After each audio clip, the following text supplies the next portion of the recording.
آصف خان صاحب یہ بتائیے گا کہ بات سمجھ میں آ گئی کہ ورڈز کا ہمارے کمیونیکیشن میں بہت امپورٹنٹ رول ہے، لیکن وہ ہے 7%. اس کے بعد آپ نے ٹونیلٹی کا بتایا جس میں آپ کا والیوم ہے، آپ کا پیس ہے، آپ کا رائز اینڈ فال ہے.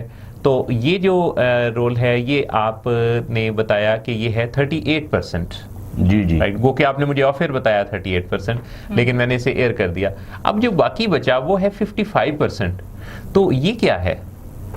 جی محسن بھائی، جو سب سے اہم ہے وہ 55% ہے، اور اسے کہتے ہیں نان وربل لینگویج یا فزیولوجی. رائٹ.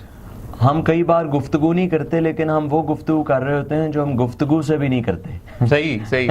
وہ باتیں ہم لوگوں کو کہہ رہے ہوتے ہیں جو ہم کہتے نہیں. صحیح بات. تو لوگ سمجھ جاتے ہیں. مثال کے طور پر آپ کچھ نہ کریں اور کسی شخص کو دیکھیں تو اس کو پتہ چل جائے گا آپ محبت سے دیکھ رہے ہیں، نفرت سے دیکھ رہے ہیں، حسرت سے دیکھ رہے ہیں، آپ حسد سے دیکھ رہے ہیں. جیسے گھر میں مہمان آئے تو مائیں یہاں سے آنکھوں سے بچوں کو دیکھتی. Yes exactly. اس کی آنکھوں کو کبھی غور سے دیکھا ہے فراز، سونے والوں کی طرح جاگنے والوں جیسی. تو یہ جو اکثر لوگوں کی تو آنکھیں بہت زیادہ بولتی ہیں کہ وہ بات کر رہے تھے. یہ آنکھوں سے مجھے بھی پھر ایک شعر یاد آ گیا. آپ مجھے لگا دیتے ہیں اصل میں شعر پر. تو وہ کہانی بھی چھوٹی سی لطیفہ یاد آ گیا. دو لوگ گلی میں بھاگے چلے جا رہے تھے، ایک آگے بھاگ رہا تھا ایک پیچھے. آگے والے شخص کو گلی والوں نے پکڑ لیا. پیچھے والا دوڑتا دوڑتا وہاں پہنچا اور کہنے لگے وہ لوگ کہ پکڑ لیا ہم نے، کیا چرا کے بھاگا ہے، کیا والٹ لے کے بھاگا، موبائل لے کے بھاگا، بتاؤ.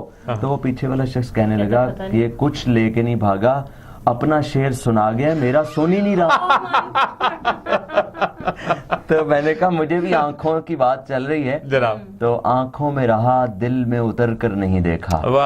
آنکھوں میں رہا دل میں اتر کر نہیں دیکھا، کشتی کے مسافر نے سمندر نہیں دیکھا. پتھر مجھے سمجھا ہے میرا چاہنے والا، میں موم ہوں اس نے مجھے چھو کر نہیں دیکھا. یہ پھول مجھے کوئی وراثت میں ملے ہیں، یہ پھول مجھے کوئی وراثت میں ملے ہیں، تم نے میرا کانٹوں بھرا بستر نہیں دیکھا. واہ زبردست. اور آپ کی اتنی خوبصورت، اب دیکھیں نا آپ نے اشعار سنائے ہیں چونکہ تو پھر میری طرف بھی لازم ہو گیا. میں تو بھاگنے لگی ہوں. نہیں اب یہ نہیں بھاگنا. وہ شعر بڑا خوبصورت ہے. اب آپ دیکھیں کہ بصیرت کی آنکھ جو ہے وہ ہر ایک کو فرق عطا ہوتی ہے. یہ شعر اپنے اندر کتنی معنویت رکھتا ہے. یہی کہا تھا میری آنکھ دیکھ سکتی ہے. کچھ لوگ ہوتے ہیں نا جن کو پردے کے پیچھے کی چیزیں بھی نظر آتی ہیں.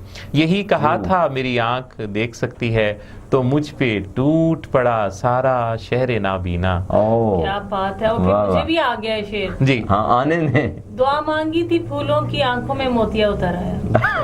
آپ ٹھنڈے ہو جاؤ.